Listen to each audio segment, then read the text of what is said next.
पार्टीच्या नावाने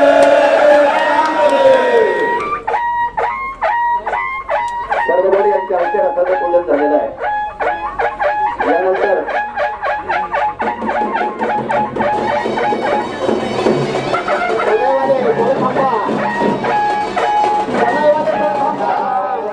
हळूहळू रथ ओढायचा, हळूहळू. श्रीराम जय राम जय जय राम श्रीराम. ए पोरग खाली शिरते, हळू. जय राम जय राम श्रीराम जय राम. रघुपती राघव राजा राम पतित पावन सीताराम. वरती बघा, वरती बघा. रघुपती राघव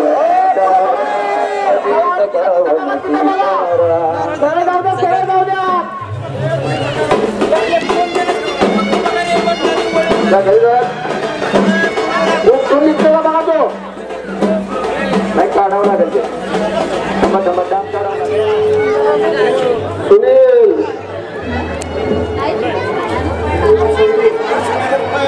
सदाशिव गणपती गुजर, सदाशिव गणपती गुजर यांच्याकडून 1111 रुपये, 1111 रुपये स्वीकारले. शिवांजली फोटो, शिवांजली फोटो यांच्याकडून 201 रुपये स्वीकारले. 201 रुपये. यश कुमार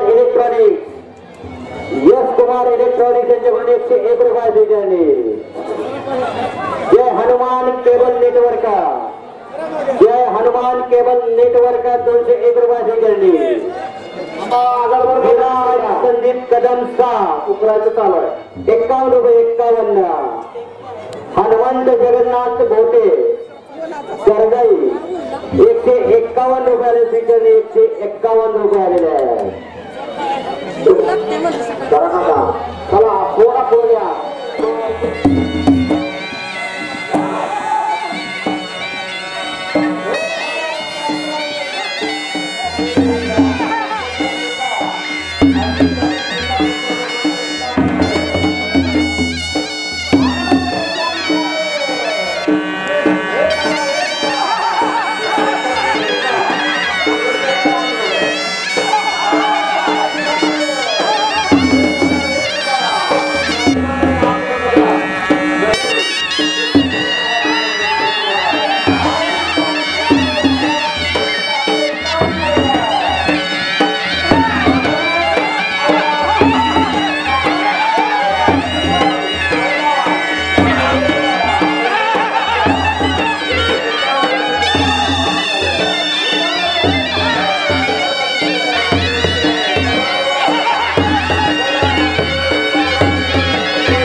या गावची यात्रा सालाबादप्रमाणे दिनांक 19 तारखेपासून मोठ्या उत्साहामध्ये त्या गावामध्ये साजरी होत आहे।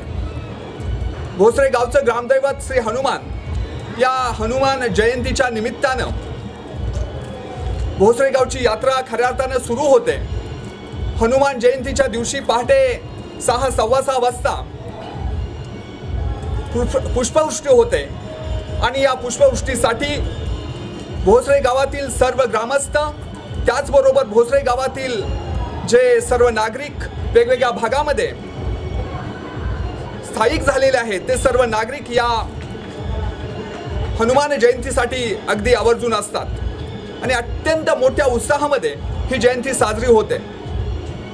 भोसरे गावचं ग्रामदैवत हनुमान या हनुमानाबद्दल प्रत्येक गावातील नागरिकांमध्ये अत्यंत खूप चांगली श्रद्धा आहे, प्रेम आहे आणि म्हणूनच त्या प्रेमापोटी श्रद्धेपोटी भोसरे गावातील प्रत्येक नागरिक या यात्रेसाठी आपल्या कुटुंबासह हजर होतो। हनुमान जयंती झाल्यानंतर दुसऱ्या दिवशी हनुमानाच्या मूर्तीचं रथातून संपूर्ण गावभर मिरवणूक काढली जाते आणि या मिरवणुकीच्या दरम्यान प्रत्येक नागरिक श्रद्धेपोटी प्रेमापोटी या श्री चरणी प्रत्येकजण आपापल्या क्षमतेनुसार पैशाच्या स्वरूपामध्ये दान करीत असतात आणि हे सर्व श्रीचरणी अर्पण केलेले पैसे देवस्थान कमिटीला जातात आणि देवस्थान कमिटी ह्या सर्व पैशाचा खूप चांगल्या पद्धतीने विनियोग करते। सामाजिक त्याचबरोबर शैक्षणिक कामासाठी देवस्थान कमिटी अत्यंत हिरारीने नेहमीच प्रत्येक कार्यामध्ये पुढे असते। रथोत्सव झाल्यानंतर तिसऱ्या दिवशी या गावामध्ये कुस्त्यांचं जंगी मैदान होतं आणि या मैदानाच्या निमित्तानं संपूर्ण महाराष्ट्रातील अनेक नामवंत पैलवान या यात्रेमध्ये सहभागी होतात, मैदानात सहभागी होतात आणि खूप चांगल्या पद्धतीनं हा कुस्त्यांचा जंगी आखाडा या ठिकाणी संपन्न होतो। खरं तर या यात्रेनिमित्त प्रत्येक माणसाच्या मनामध्ये एक प्रचंड चांगली शक्ती जागृत होते। प्रत्येकाला असं वाटतं की हनुमान हा आम्हाला प्रचंड ताकद देतो, आमच्या मनामध्ये चांगले विचार जागवतो, आमच्या मनामध्ये चांगले संस्कार रुजवतो आणि या श्रद्धेपोटी प्रत्येक माणूस आपल्या कुटुंबासह या यात्रेला हजर होतो। आणि अगदी खरं आहे, या गावामध्ये अत्यंत चांगली अशी एकता आहे, युनिटी आहे आणि या युनिटी असले कारणामुळं ह्या गावाचा विकास दिवसेंदिवस खूप चांगल्या पद्धतीने होत आहे। या गावची जी ग्रामपंचायतीची निवडणूक आहे ती देखील बिनविरोध नेहमी होते। त्याचबरोबर पाणी फाउंडेशनच्या निमित्तानं संपूर्ण गाव एकत्र आला, प्रत्येकानं आपला हात दुसऱ्यांच्या हातात दिला आणि अत्यंत ताकदीनं खूप चांगल्या पद्धतीनं पाणी अडवण्याचं काम या गावामध्ये यशस्वी झालं। त्याचबरोबर या गावामध्ये कोणत्याही प्रकारचा भांडण तंटा खरं तर नसतो आणि जरी असला तरी तो अगदी सहजरित्या प्रत्येक माणूस तो सोडवण्याचा प्रयत्न करतो। खरं तर या हनुमानाच्या साक्षीनं अनेक जण संकल्प करतात की मी चांगल्या विचारानं माझं पूर्ण आयुष्य मी पुढं जागविणार, मी प्रत्येक गोष्टीमध्ये चांगल्या गोष्टीमध्ये हिरारीनं भाग घेणार असा संकल्प प्रत्येक माणूस या ठिकाणी करत असतो। गावामध्ये खूप गुणवंत विद्यार्थी आहेत, अगदी यशवंत विद्यार्थी आहेत। त्या गुणवंत यशवंत विद्यार्थ्यांना गावातील प्रत्येक माणूस प्रोत्साहन देतो, मदत करतो आणि हेच खरं ॲक्च्युली ह्या यात्रेचं यश आहे। कारण का या यात्रेच्या निमित्तानंच हा विचार खरा तर प्रत्येक माणसाच्या मनामध्ये जागवला जातो, रुजवला जातो। खरं तर अशाच पद्धतीनं ह्या गावाचा विकास अगदी इथून पुढे देखील होणार आहे, कारण प्रत्येक माणूस हा चांगल्या विचाराने इथून पुढे जगणार आहे। खरोखर आम्हाला या ग्रामदैवताचा प्रचंड अभिमान आहे। ग्रामदैवतापाशी जी ताकद आहे ती ताकद आमच्या प्रत्येक माणसामध्ये प्रत्येक युवकामध्ये येण्याची आम्हाला आशा आहे आणि आम्ही नेहमीच अशा सदविचारानं प्रत्येक गोष्ट करीत असतो आणि ही यात्रा खरोखर आमच्यासाठी गेट टुगेदर आहे। कारण का या भागातील या गावातील प्रत्येक माणूस या यात्रेच्या निमित्तानं येतो, प्रत्येकाला भेटतो, प्रत्येकाच्या सुखदुःखामध्ये सहभागी होतो आणि म्हणून ही यात्रा केवळ हनुमानाची पूजा नाहीये, तर ही यात्रामध्ये गेट टुगेदर आहे। माणसाची मनं एकमेकांना जोडण्याचं काम ही यात्रा करते, माणसांना एकमेकाच्या सुखदुःखामध्ये सहभागी होण्याची प्रेरणा ही यात्रा करते आणि म्हणून ही यात्रा आमच्यासाठी अत्यंत महत्त्वाची आहे, युवकांसाठी महत्त्वाची आहे, या गावातील प्रत्येक ग्रामस्थासाठी महत्त्वाची आहे। गावातील एखादी समस्या असेल ती सोडवण्यासाठी संपूर्ण समाज, संपूर्ण गाव एकत्र येतं आणि ती समस्या सोडवण्याचं काम करतं आणि त्यामुळेच महाराष्ट्रामध्ये हे गाव एक वेगळी आयडेंटिटी घेऊन आज उभं राहत आहे, आज जन्माला येत आहे आणि संपूर्ण महाराष्ट्र त्या गावाचा आज आदर्श घेत आहे। अशाच पद्धतीची उन्नती करण्याचा आमचा सगळ्यांचा संकल्प आहे आणि म्हणूनच आम्हाला नक्कीच हनुमान त्या पद्धतीचे आशीर्वाद देईल अशी आम्हाला खात्री आहे, अशी आमची श्रद्धा आहे। मारुतीच्या नामानं चांग भलं, मारुतीच्या नामानं चांग भलं। रताला हात लावा, रताला हात लावा सगळे। चला बँडवाले पुढे चला, बँडवाले पुढे चला।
Thank you.